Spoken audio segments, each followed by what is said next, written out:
Hey, what's up you guys? Yes, today we're gonna be doing another conspiracy video. Just kidding.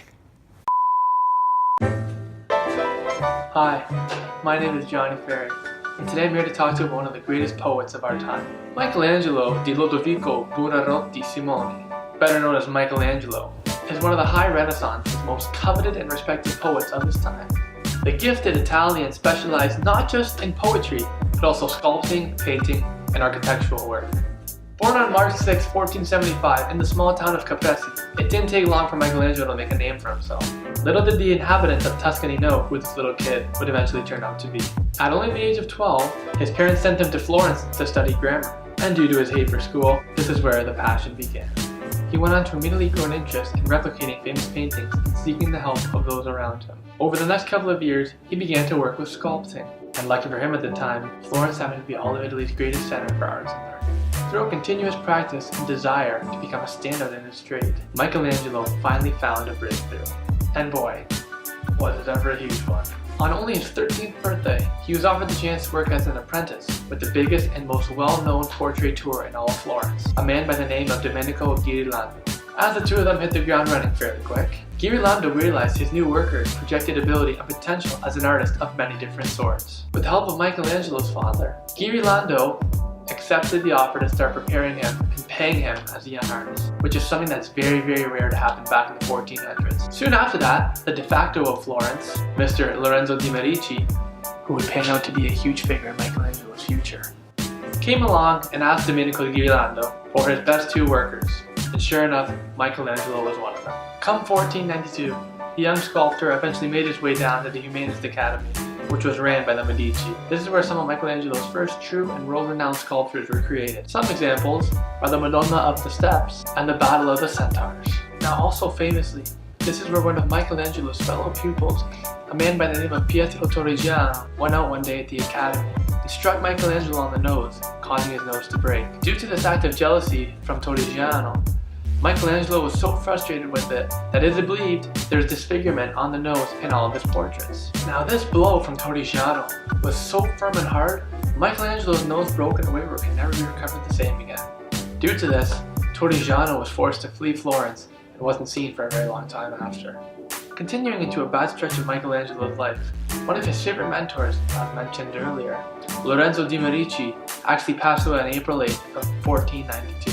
This had affected Michelangelo so much he actually ended up leaving Florence as well.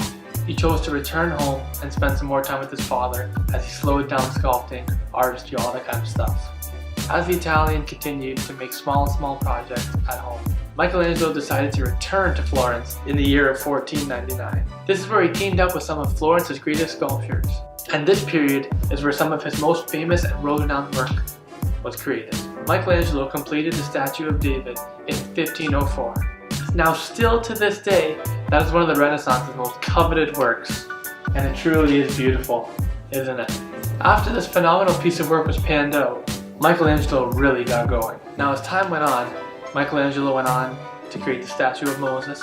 He painted the ceiling in the Sistine Chapel and was even appointed head architect of the St. Peter's Basilica. But throughout all this, Michelangelo did poetry as well. Now as I was saying earlier, not many know about this. Michelangelo actually went on to write over hundreds of sonnets. Some of Michelangelo's most famous poetry is titled Dante, Celestial Love, and The Doom of Beauty.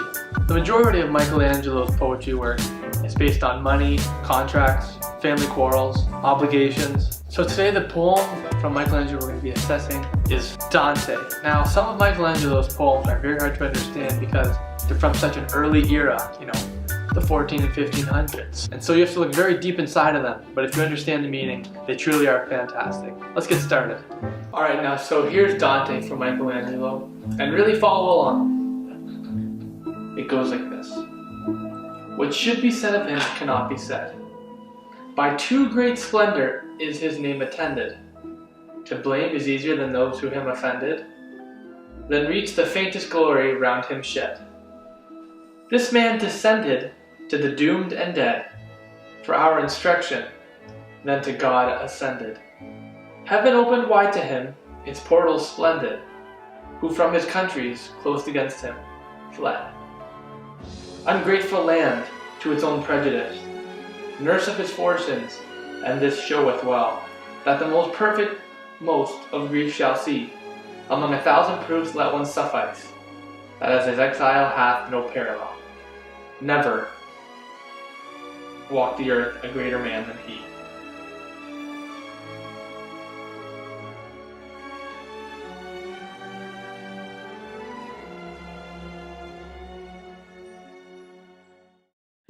So in this poem, we see a lot of things, we hear a lot of things that maybe won't be clear to us. So we're gonna try and encrypt this, break it down. Can't use it. What's the word? Deconstruct it. So in this poem, there's a lot of words, a lot of phrases. Very hard to understand. Definitely not easy on the eye or the brain. So we're gonna deconstruct it. For starters, Dante. The assumption we're gonna make here is that Dante is actually Dante Alighieri, who was a famous poet, famous Italian poet in the 1200s, who Michelangelo is referencing here. So in this poem, Dante, when you look at some lines like, heaven opened wide to him, its portals splendid, and never walked the earth a greater man than he, Michelangelo is actually showing how Dante Alighieri was an inspiration for him and in poem writing in an almost indirect way. He's showing his admiration for him, that's for sure.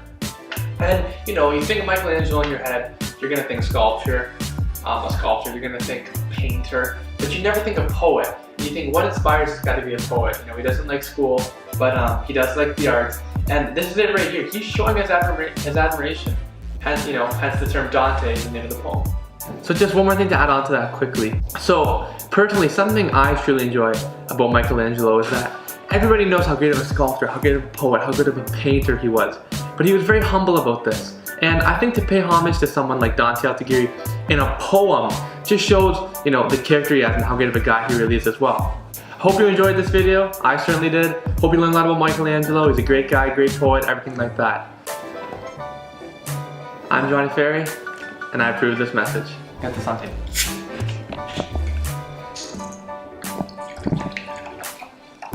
Michelangelo, great guy.